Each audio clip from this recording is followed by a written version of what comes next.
মায়ের কথা মতো বউ তালাক দেওয়া জায়েজ আছে না নেই? আন্দাজে ফতোয়া দেন। বাবার কথা মতো জায়েজ আছে। হ্যাঁ, বাসখালীবাসী মায়ের কথা মতো বউ তালাক দেওয়া জায়েজ নেই, যদিও তাদের সম্পর্কটা খারাপ। নবীজি কেন এটা বলেছেন?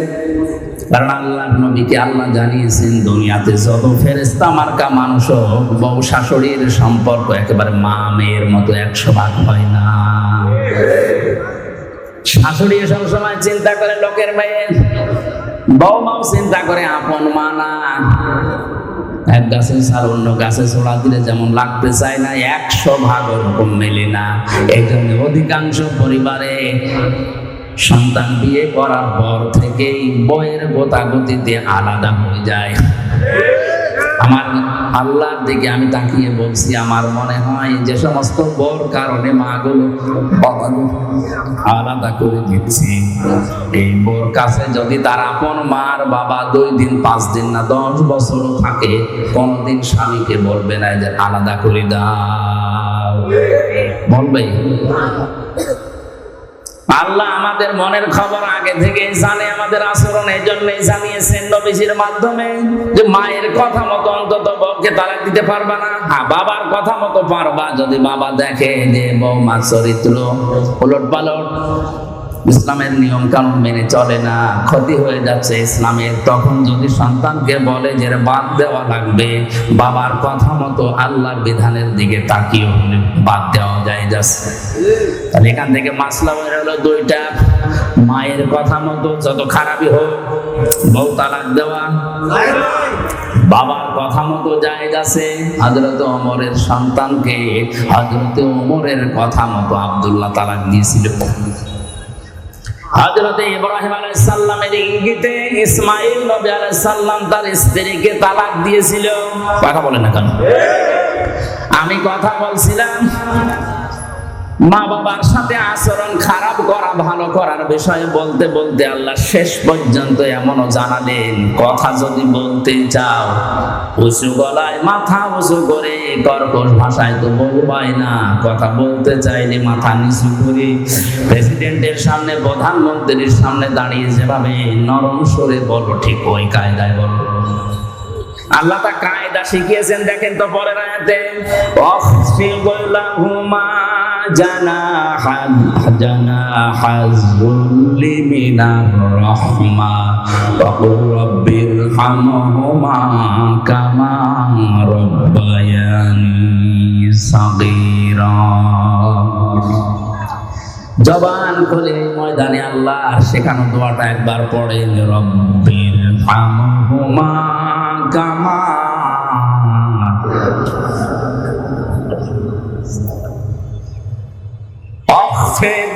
আলেমদেরকে বলছে এবার আল্লাহ বলেন খফজুন শব্দের শাব্দিক অর্থ কিন্তু ডাউন করা, শুধু ডাউন না, খফজুন মানে ডাউন করার পরে ফল করে দেওয়া। আল্লাহ বলেন ডাউন করবা, এরপরে ফল করবা। কি? জানাহাযুল্লি, বিনয়ের ডানা। কিসের ডানা? মানুষের ডানা হয়? হ্যাঁ, না না, ডানা হয় না। মানুষের তো হাত, মানুষের ডানা নেই। আল্লাহ ডানা ধার করে এনে এই জায়গায় লাগিয়েছেন। বালাগাত মান থেকে একটা চ্যাপ্টার আছে, আল্লাহ কেন ডানা ধার করে নিয়ে এসে আমাদেরকে দিলেন। আমাদের তো বাহু আছে, বাহু বল, আমাদের হাত আছে। ইয়াদুন শব্দটার মানে হাত, আল্লাহ ইয়াদুন মনে হয় জানে না। আল্লাহ জানা এখন দিয়েছেন। ডানা শব্দ এই জন্য দিলেন কারণ ডানার ভেতরে পর থাকে, এটা মোলায়েম, সফট, নরম, কোমল, এটা আরামদায়ক। আর হাতের ভেতরে আছে হাড়, এটা এত শক্ত, যদি মোট করে কেউ পিঠের উপরে লাগায় বলবে কি লাগাত, আর 65 না 100। এর ভেতরে যেহেতু নরম কিছু নেই, আপনার আচরণ যেন সফট হয়, কোমল হয়। আল্লাহ এটা বোঝাতে পাখির ডানা ধার করে আমাদেরকে শুধু দেননি, আল্লাহ বলেন খবজন করবে তোর এই ডানা একেবারে ডাউন করার পরে শুধু সেট করে রাখবে না, হেলিকপ্টারের ডানার মতো, এরোপ্লেনের ডানার মতো এরকম সোজা করে রাখলে হবে না। জানা হাজুল্লি মিনার রহমা, আল্লাহ হেলিকপ্টার এরোপ্লেনের কাছ থেকে ডানা নিয়েছেন পাখির কাছ থেকে। ওদের কাছ থেকে নিলে আল্লাহ সমস্যা কি ছিল? সমস্যা ছিল এরোপ্লেনের ডানা ডাউন হয়, ফল হয় না, ফল হলে উড়ে না। আর পাখির ডানা ডাউন করার পরে ফল করলে উড়ে যেতে পারে। আর এর ডানার ভেতরে এমন নরম নরম পর আছে, পাখা আছে, এত সফট এটা, কমল এটা, এত আরামদায়ক। সিল যখন সোমারে মা পাখিটা আস্তে করে নিজের ডানাটা বিছিয়ে দিয়ে ফল করে দেয়, বাচ্চারা ওর নিচে একটা কিচির মিচির আওয়াজ করে, এটা অনির্বচন সুর অনুভব করে। আল্লাহ দুনিয়ার মানুষকে উদাহরণটা দিয়ে বোঝাতে চেয়েছেন, পৃথিবীর মানুষেরা তোমার মা বাবা শেষ বয়সে এসে যখন তোমার আন্ডারে আসবে, তোমার এই ডানার নিচে থাকার পরে যেন মনে করে যে আমার হামজা থাকতে আমার অসুবিধা নেই। কথা বলেন না, এরকম মনে করতে পারছে? বলেন না, এরকম মনে করতে পারছে না। সেই পরিবেশ নেই। আজ কাদের কারণে? আমি যতগুলো কারণ পেয়েছি তার অন্যতম কারণ হচ্ছে অধিকাংশ বাড়িতে তার বউ না, এই এলাকায় এখন নেই। আর এই বউকে বারবার কান পড়া দেয় এর বড় মা আর ওর বড় বোন, আর ওর আশপাশের ভাবি যারা আছে তারা বলে আর কতদিন থাকবা, আলাদা হও, আরামে খেতে পারবা। এরকম কার কার বউকে দেয় একটু হাত তোলেন তো। এই হাদিস মনে হয় এই এলাকায় বলা ঠিক হইল না, এটা আমাদের কুষ্টিয়ায় আছে।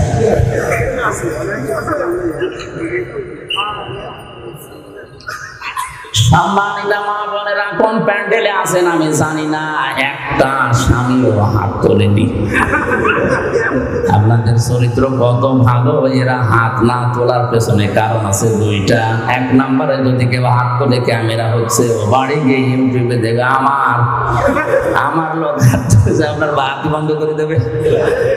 দ্বিতীয় নাম্বারটা আমি বললাম না। দেখেন, জানা হাজ্জুল মিনার রাহমা দেওয়ার পরে আল্লাহ রাব্বুল আলামিন এই দোয়াটা মানুষকে শিখিয়েছেন যে এই দোয়া করো, রব্বির হামহুমা কামা রব্বায়ানি সগীরা। হে আল্লাহ, মা বাবা ছোটবেলায় আমার প্রতি যে স্নেহ, যে দয়া, যে মায়া, যে রহমত দেখিয়েছে, আল্লাহ মেহেরবানি করে তুমি তাদের উপর ওই রকম দয়া, রহমত, মায়া, মহব্বত ঢেলে দাও। এমনকি কবরে যদি যায় তাদেরকে তুমি ওই রকম ভাবে দেখাশোনা করো যেভাবে ছোটবেলা আমাকে দেখাশোনা করেছিল। একটা সন্তান প্রতিপালন করা কত কঠিন আমার এই ছোট মেয়েটা নিয়ে আমি এখন টের পাচ্ছি। একটা জিনিস 5 বার বললেও বোঝে না। আমার মনে মাঝে মনে হয় ঠিক ছোটবেলায় আমি মনে হয় এরকম তেড়া ছিলাম। আর মা আমারে বলে মাঝে মাঝে যে তুমি এরকম তেড়া ছিলে ছোটবেলায়, এই কারণে তোমার এটা এরকম।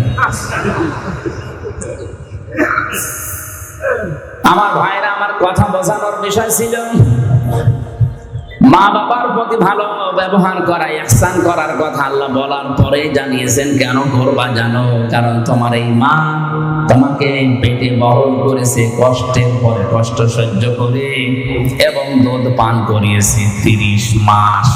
সব মিলে বলেন আল্লাহ কিন্তু সালাসুনা সাহারা দিয়েছেন, ওয়া হামলুহু ওয়া ফিসালুহু, এই যে মাঝখানে ওয়া দিয়ে জানিয়েছেন তোমাকে দুধ পান করানো আর তোমাকে পেটে রাখা, সব মিলে 30 মাস। আমরা এর আগে জেনেছি দুধ পান করানো লাগে কয় মাস? 24। বলেন না কেন? 30-এর ভেতরে 24 মাস গেলে কত থাকে? এখান থেকে গবেষণা করে বের করা হয়েছে সূরা কলমের 13 নম্বর আয়াত থেকে 17 নম্বর আয়াত পর্যন্ত ব্যাখ্যা আছে যে দুনিয়াতে মানুষ আসতে সর্বনিম্ন সময় লাগবে 6 মাস। এর আগে যদি কেউ আসে ওটা বৈধ না, ওটা জায়েজ। আর যার সন্তানদের যে কর্মসূচি গুলো আছে তার অন্যতম একটা 9টা আছে, তার প্রথম নাম্বারে ওরা কোরআন বিরোধী হবে। আজ দুনিয়াতে তাকান, ইসলাম বিরোধী কোরআন বিরোধী যারা, কোরআন যারা পড়িয়াছে ফ্রান্সে, তাম দুনিয়ার জরিপ 228টা রাষ্ট্রের জরিপ বের হয় জানুয়ারি মাসে। আপনি জরিপ পড়ে দেখবেন তাম দুনিয়ায় সবচাইতে বেশি যারো সন্তান তৈরি হয় ফ্রান্সে। ওরা কোরআনকে গালি দেয়, রাসূলকে গালি দেয়, কোরআন পড়িয়ে ফেলে, পা দিয়ে লাথি মারে, এমনি না, কারণ ওগুলোর জন্মে ভেজাল আছে। কারণ যার সন্তানদের প্রথম কর্মসূচি ওরা কোরআন বিরোধী, ওরা রাসূল বিরোধী। এটা প্রমাণ করেছেন নবীজি নিজের জীবনে একজনের মাধ্যমে। ওয়ালিদ ইবনে মুগিরা নামে এই লোকটা রাসূলের দাওয়াতে, রাসূলের কোরআন তেলাওয়াতে, কোরআন যেখানে বোঝাতো এই লোকটা যে বাধা দিত, আল্লাহর নবী একবার রাগ করে শেষ পর্যন্ত বলেই ফেলেছিলেন যে তুমি যার সন্তান। মানুষকে জন্ম নিয়ে কথা বললে এমনিতে রাগ হয়ে যায়। বাড়িতে গিয়ে ডাক দিয়ে বলে, মা মোহাম্মদ আমার এই গালি দিয়েছে, সত্যি করে বলো আমার বাবাকে। মা বলছে তোর বাবা, তোর বাবা না, ও বাবা আমি মানি না, আমার আসল বাবাকে।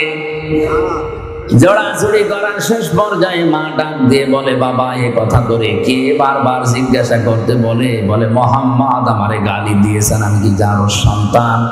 মা নাক মাথা নিচু করে বলে, বাবা ওই ছেলে যা বলে ঠিকই হয়, তুই কেন তার পেছনে লাগলি? কোরআনে কারীম মানুষকে শোনাচ্ছিল, দাওয়াত দিচ্ছিল কোরআন দিয়ে, আমি বাধা দিয়েছিলাম, আমার এই কথা বলে গালি দিয়েছে। মা বলছে, বাবা তোর জন্ম হয়েছে বাড়ির রাখাল দিয়ে, এখান থেকে 13টা আয়াত আমি পড়েছি ব্যাখ্যায়। বিশ্বনবী জানিয়েছেন দুনিয়ায় জারজদের কর্মসূচি 9টা, তার প্রথম নাম্বারে তারা কোরআন বিরোধী। এটা রেকর্ড হয়ে কালকে তামাম দুনিয়ায় ছড়াবে। সারা দুনিয়ার মানুষকে বলছি কোরআন বিরোধী যারা, আপনি দেখলেই বুঝবেন ওটা জন ঠিক নেই। এবার আয়াত পড়ছি, উতুল্লিম বা'দা যালিকা যানিম। বদমেজাজি যার সন্তান ওই মানুষগুলো। আমার ভাইরা, আমি কথা বলছিলাম 6 মাস পরে আমার আল্লাহ তখন রূহ দেয় মানুষের ভেতরে। রূহ মানে আল্লাহর একটা হুকুম। ইয়াসআলুনাকা আনির রূহ মিন আমরি রাব্বি। হ্যাঁ নবী, ওরা যদি জিজ্ঞাসা করে রূহটা আবার কি, 6 মাস পরে যেটা মানুষকে দেওয়া হয়, আপনি বলবেন এটা আল্লাহর হুকুম। এটা কি? এই হুকুমটা আপনার ভেতরে আছে, এই জন্য নড়াচড়া করেন। হুকুমটা বের হয়ে গেলে আপনার নামের আগে একটা টাইটেল যোগ হবে, মরহুম হামজা। এই কথা বলেন। তাহলে যেটা আছে এটা আমার ভেতরে কার হুকুম? এই হুকুম কার? বিজ্ঞান প্রমাণ করে সারা শরীরের ভেতরে অনেক কিছু পর্যন্ত তারা ধরতে পেরেছে, কিন্তু রূহটা কি কোথায় থাকে আজ পর্যন্ত বের করতে পারেনি। কারণ এই হুকুমটা কার? আল্লাহ পাক বলেন, আমি যখন হুকুম করব বের হয়ে আয়, তামাম দুনিয়া মিলে আটকিয়ে রাখতে পারবে না। আর আমি এটা করার জন্য 14 জন ফেরেশতা নিয়োগ করব, তাও না। ইন্নামা আমরুহু ইযা আরাদা শাইআন আইয়াকুলা লাহু কুন ফায়াকুন। আমি যখন কোনো কাজের ইচ্ছা করি, ইরাদা করি, তখন বলি কোন হও, সঙ্গে সঙ্গে কাজটা হয়ে যায়।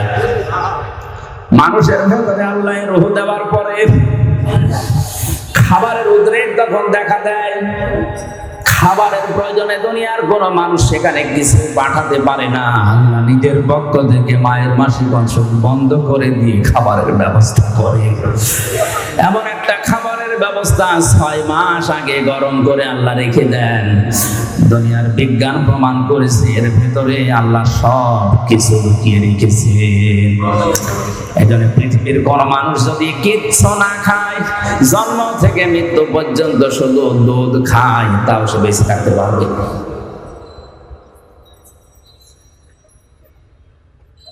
আল্লাহ রাব্বুল আলামিন মানুষকে মায়ের পেট থেকে থেকে এবার বের করবেন, খাবারের ব্যবস্থা করে দিলেন, তাও নাভির সাথে নাভি দিয়ে মুখ দিয়ে নাপাক রক্ত দেননি।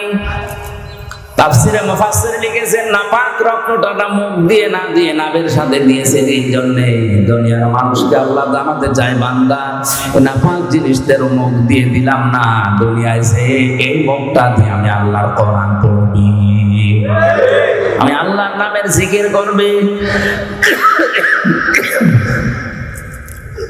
অথচ মানুষ এত নেমো খারাপ, এত হারামি, এত খারাপ, দুনিয়ায় আসে আল্লাহর ওই বানানো সুন্দর পবিত্র মুখটা দিয়ে হারামি জিনিস এই মুখ দিয়ে প্রবেশ করাচ্ছে।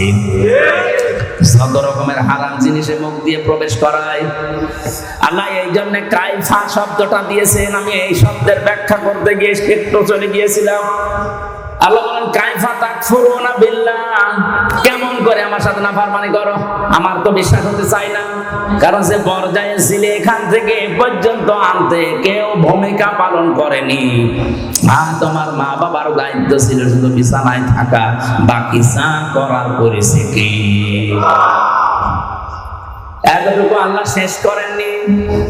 আল্লাহ রাব্বুল আলামিন বলেন মানুষদেরকে আমি মায়ের পেট থেকে এবার আস্তে করে বের করে আনার জন্য ফেরেশতাদেরকে যারা নিয়োজিত আছে সিদ্ধান্ত দেই যে যাও, ওয়াল্লাযী আল্লাহু আখরাজাকুম মিন বুতুনি উম্মাহাতিকুম লা তা'লামুনা শাইআ।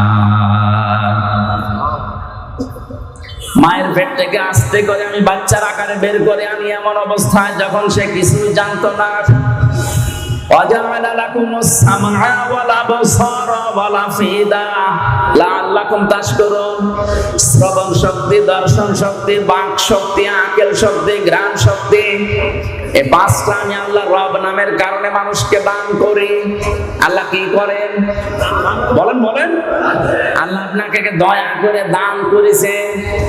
এটা যদি আল্লাহ আমাদেরকে দান না করতো তাহলে আমি কানা হয়ে আসতাম। বলেন না কেন? আমি যদি শ্রবণ শক্তি না পেতাম তাহলে কালা হয়ে আসতাম। যদি দর্শন শক্তি না পেতাম তাহলে মানুষ আমারে কানা, অন্ধ বলে ডাকতো। আমি আগের শক্তি না পেতাম দুনিয়ায় আল্লাহ পাঠাতেন ঠিক, কিন্তু পাগল হয়ে আসতাম।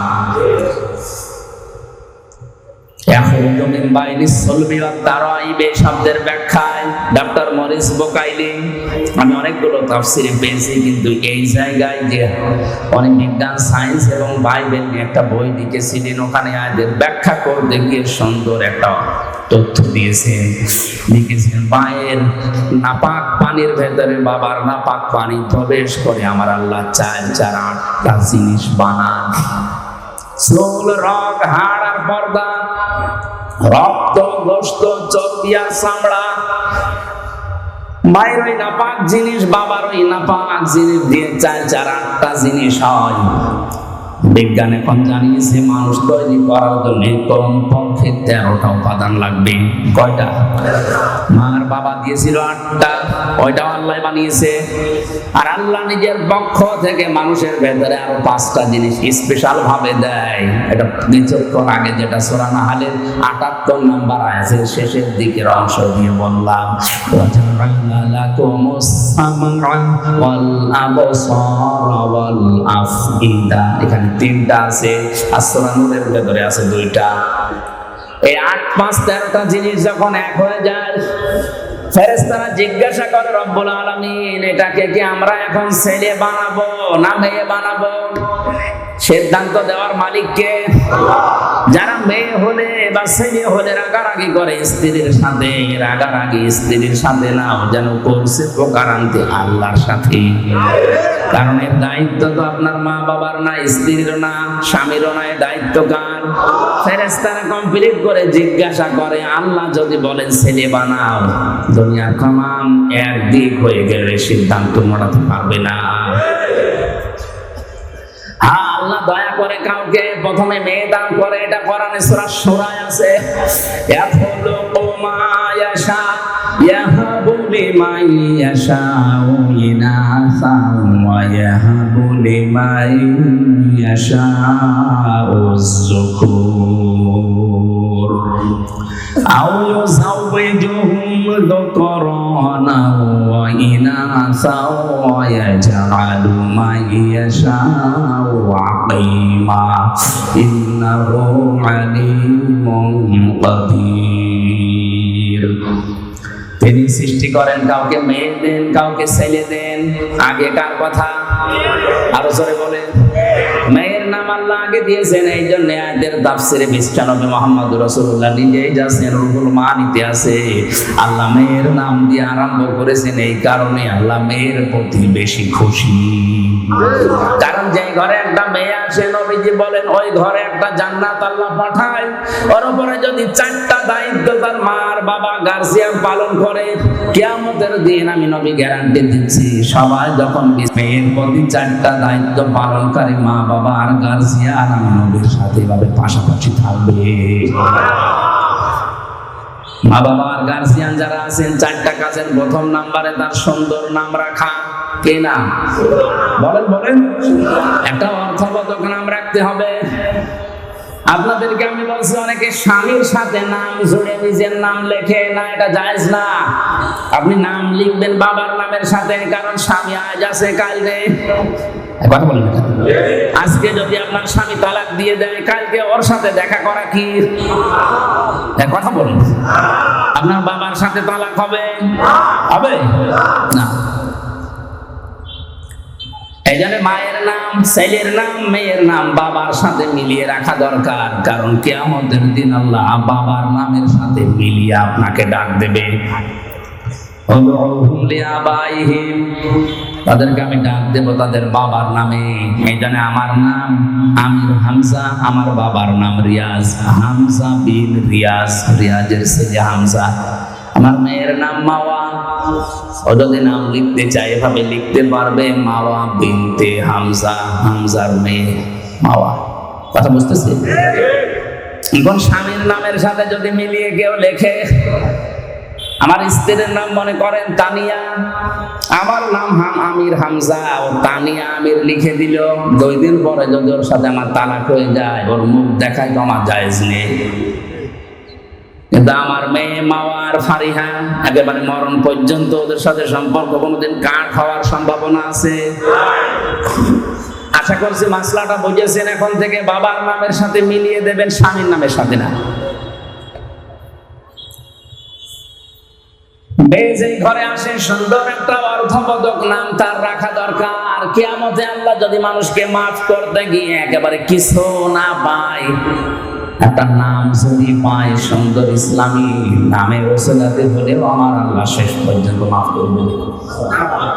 একটা হাদিসে পড়েছিলাম, কিয়ামতে আল্লাহ বিচারের ময়দানে ডাক দেবেন মরিয়ম, হাজার হাজার মরিয়ম দাঁড়িয়ে যাবে। আর রব্বুল আলামিন বলেন, আমি তো এত মরিয়ম চাইনি, আমি চেয়েছি ঈসা নবীর মা মরিয়মকে। মরিয়ম নামের মেয়েরা ডাক দিয়ে বলে, রব্বুল আলামিন তুমি তো বলো নাই ঈসা বিনতে মারিয়াম কই? ঈসা নবীর মা মরিয়ম কোথায়? কথা তো বলে ডাক দাওনি। মরিয়ম বলে, যখন ডাক দিয়েছ দুনিয়ায় বিধান তোমার মানিনি, আজকে তোমার আদেশ শোনার পরে সঙ্গে সঙ্গে লাব্বাইক বলেছি। আল্লাহ পাক বলেন, আমার ঈসা নবীর মা মরিয়মের সাথে তোমরাও যাও আমার জান্নাতে। এমন নাম যদি রাখেন যে নাম শুনলে কুকুরেও হাসে। একজনের নাম শুনেছিলাম কুকু, কিনা কুকু। খালেদা জিয়ার দ্বিতীয় ছেলের নাম কি? কয়কার বাদ দিয়ে যদি শুধুমাত্র হর্ষকার দিয়ে দেন,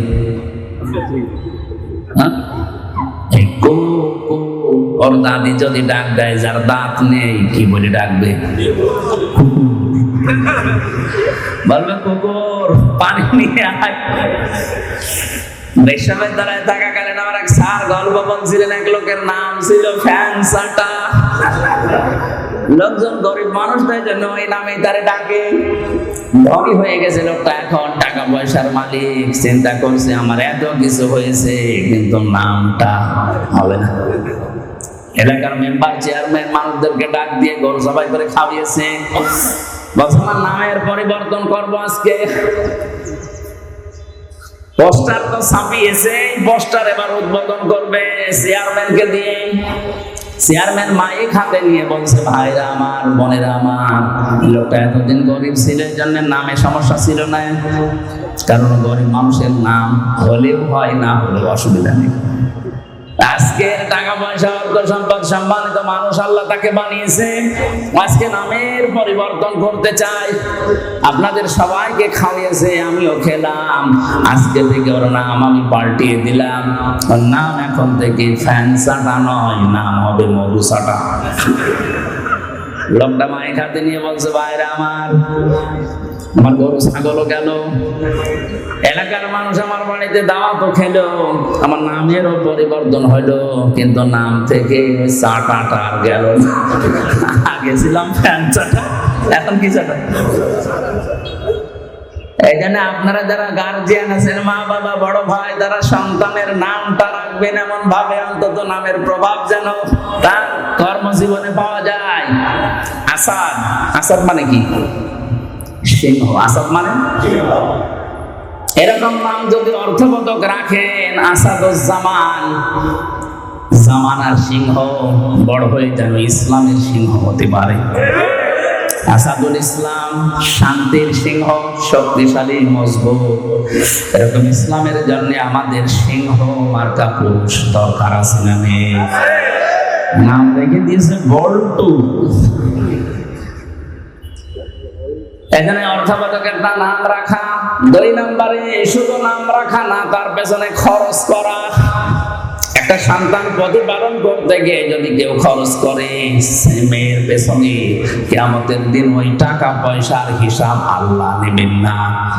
আপনার মেয়ের জন্য যদি একটা জামা কিনে দেন, স্যান্ডেল কিনে দেন, খেলনা কিনে দেন, মেয়ের লেখাপড়ার পেছনে, তার দিন এলেন শেখার পেছনে যত খরচ হবে, ওই টাকাগুলোর হিসাব দেওয়া লাগবে না। অনেকে এখন খরচ করতে চায় না, জায়গা মতো অকাজে খরচ করে। 3 নম্বরে মেয়েটাকে শুধুমাত্র শিক্ষা দেওয়া, মানে টাকা পয়সা খরচ করে তার পেছনে বড় করা না, তার পেছনে দ্বীনের শিক্ষা দেওয়ার জন্য ব্যয় করা সামর্থ্য অনুযায়ী। বাংলাদেশ সহ আমাদের মুসলিম দেশগুলোতে এখন বিশেষ করে এই লাইনে যেগুলো আছে, এই লাইনের গুলো আমরা ইসলামী শিক্ষা পুরুষদের তুলনায় মেয়েদেরকে অনেক পিছিয়ে দিয়েছি। পুরুষের মাদ্রাসা বা ইসলামী লাইনের যে সমস্ত শিক্ষা প্রতিষ্ঠান অনেক বেশি হয়ে গেছে, মেয়েদের গুলো একেবারেই কম। অথচ একটা মানুষকে মানুষ বানাতে হলে সবচেয়ে বেশি ভূমিকা পালন করেছেন তিনি মা। এখানে যারা এসেছেন আজকে থেকে সিদ্ধান্ত নেবেন, আপনার মেয়েকে আপনি ডাক্তার বানাবেন, ইঞ্জিনিয়ার বানাবেন, বিশ্ববিদ্যালয়ের শিক্ষক বানাবেন, কোনো অসুবিধা নেই, কিন্তু পাশাপাশি প্রথমেই তাকে আগে ইসলাম মানতে গিয়ে যা লাগে ওই শিক্ষাটা দিয়ে নেবেন। আর এই শিক্ষাটা যেখানে পাওয়া যায় এরকম জায়গায় আপনি যাবেন, এটা তো পাওয়া যাবে। কারিতাসের যে স্কুলগুলো আছে এখানে, আশা, ব্যারাকে, কথা বলি সন্তানকে প্রথমেই দেওয়া লাগবে ইসলাম মানতে গিয়ে যে নিয়ম নীতিগুলো আছে, এগুলো যেখানে শেখায় তার নাম মাদ্রাসা। বলেন, মেয়েরা যদি 1 থেকে অন্তত 5 পর্যন্ত এই নিয়ম নীতিটা জানতে পারে, ইসলামের মৌলিকটা, 6, 7 যেটা এখন দেখতে পাচ্ছে ওটা ওরা জানলেও বিশ্বাস করবে না। 7 বইতে ইসলাম শিক্ষা দিয়েছে, দুর্গাদের এভাবে সাজিয়ে পূজা করা হচ্ছে, এটা ইসলাম নয়। এরা 5 পর্যন্ত যদি ভেদটা শক্ত করতে পারে, 6, 7 যে দরকার চ্যাপ্টার বাদ দেবে, তারপরও আল্লাহ বাদে দেবতাকে বিশ্বাস করবে না। মাথায় মগজ থাকলে আপনি বুঝেছেন। 4 নম্বরে একে এমন জায়গায় বিয়ে দেওয়া লাগবে পাত্র যেন সৎ হয়। আমরা অনেকে আছি এখন সন্তানকে বিয়ে দেওয়ার জন্য মা বাবার তুলনায় দেখা যাচ্ছে জিজ্ঞাসা করে ঘটক সাহেবকে যে আমার এই ছেলে যে জামাই বানাবো এর উপরে কামাই আছে, তো একটা হারাম জায়গা দেখে যদি স্বতঃস্ফূর্ত ভাবে জেনে বুঝে কোনো সন্তানকে আপনি হাতে তুলে দিন, আল্লাহর কসম ওই মেয়েটা কোনোদিন শান্তিতে থাকবে না। গভীর রজনীতে আপনার জামাই আসবে ডাল খেয়ে, লাল পানি খেয়ে ওই সংসারে শান্তি থাকবে? একটা ভ্যান চালকের সাথে বিয়ে দেন, তার চরিত্র যদি ভালো থাকে, 5 ওয়াক্ত নামাজ অন্তত পড়ে, আর কষ্ট হয় তার শরীরকে চালাতে, সংসার চালাতে, কিন্তু রাত 12টার সময় লাল পানি খেয়ে মদ খেয়ে ঘরে আসবে না। বহু ধনী ধনী মানুষের সাথে আমি মিশে দেখেছি, ওপরে ফিটফাট, ভেতরে সদরঘাট, শান্তি নেই। বাড়ি যায় রাত 1টার সময়, নিজের বউ বাদ দিয়ে অন্যের স্ত্রীর সাথে ফুর্তি করে বাড়ি গেছে, যে দেখে নিজের যুবতী মেয়ে পেট নিয়ে বসে আছে। কি গো, কার? আল্লাহ দিয়েছে। এখানে শিক্ষা ব্যবস্থায় আমাদেরকে এমন ভাবে তৈরি করে দেওয়া দরকার, প্রাথমিকটা যেন বড় হয়ে অন্তত উল্টা পাল্টা লাইনে যেতে না পারে। আমার ম্যাডাম তো ইসলামী বিশ্ববিদ্যালয় থেকে অনার্স মাস্টার্স করা, অথচ ওর সাথে অন্যান্য সাবজেক্টের অনেকে বিয়ের আগেই বাচ্চা জন্ম দিয়েছে। জয় বলেন নাউজুবিল্লাহ। এ দোষ শুধুমাত্র ওদের না, সন্তানকে যদি এভাবে ছোটবেলা থেকে অন্তত ইসলামের মৌলিকটা শিখিয়ে দিতে পারতেন, বিশ্ববিদ্যালয় না অক্সফোর্ডে যাওয়ার পরে ওর শরীরকে হেফাজত করত। কিন্তু দিনটা এমন খারাপ আসতেছে সামনে, এমন পর্যায়ে আমরা পৌঁছে যাচ্ছি, এভাবে যদি ইসলামী শিক্ষা নিয়ে ষড়যন্ত্র হতেই থাকে, আর শিক্ষা ব্যবস্থা যদি এভাবে চলতে চলতে আমাদের আয়ত্তের বাইরে চলে যায়, কিছুদিন পরে আপনার যুবক ছেলে মদ খাই আপনার বাড়িতে আসবে, কিছু বলতে পারবেন না। আপনার বিশ্ববিদ্যালয়ের পড়ুয়া মেয়ে পেট নিয়ে আসবে, আপনি কিছু বলতে পারবেন না। ইসলামের শিক্ষা দেওয়ার পাশাপাশি সন্তানদেরকে সব পাত্রে পাত্রস্থ করার তৌফিক আল্লাহ আমাদের দান করেন। 4টা কাজ যদি আমরা গার্জিয়ানরা করি, অন্য কোনো আমল যদি আমাদের কম থাকে, একেবারে নাও থাকে, তা অসুবিধা নেই, ফরজটা ঠিক রাখবেন। এর পাশাপাশি যে দায়িত্বগুলো নবীজি দিয়েছেন সন্তানের প্রতি, এগুলো থাকলে কি আমাদের ময়দানে মহান আল্লাহ আমাদেরকে নবীজির সাথে পাশাপাশি জান্নাতে রাখবেন। জোরে বলেন আমিন। আমি কায়ফা শব্দের ব্যাখ্যা করতে গিয়ে সিটিপিটি কথা বলেছিলাম যে মানুষের এই যে জন্ম থেকে শুরু করে পর্যন্ত আল্লাহ এগুলো আশ্চর্য হয়ে যায় যে নাফরমানি করে কি করি। এরপরে তোমাদেরকে আমি জীবন দিয়েছি, এরপরে মরণ দেব, আমার কাছে আবার ফিরে আসা লাগবে। আমাদের আনন্দের বিষয় আজকে থেকে আমরা নির্ধারিত করে নেব বা নিলাম, এখন থেকে মরণ পর্যন্ত আনন্দ হবে শুধুমাত্র কোরআনের সাথে সম্পর্ক আছে যেটা, ওইটা নিয়ে। আজকের সম্পর্ক কিসের সাথে? আমির হামজার সাথে। আল্লাহ আমাদেরকে কোরআন নিয়ে আনন্দ করার তৌফিক দিন। আমি মনে হয় বেশি বলে ফেললাম, আজকে মাগরিবের সময় হয়ে যাচ্ছে, বারবার ওই কমিটি আর এক জায়গায় অনুষ্ঠান আছে তো কল দিচ্ছে।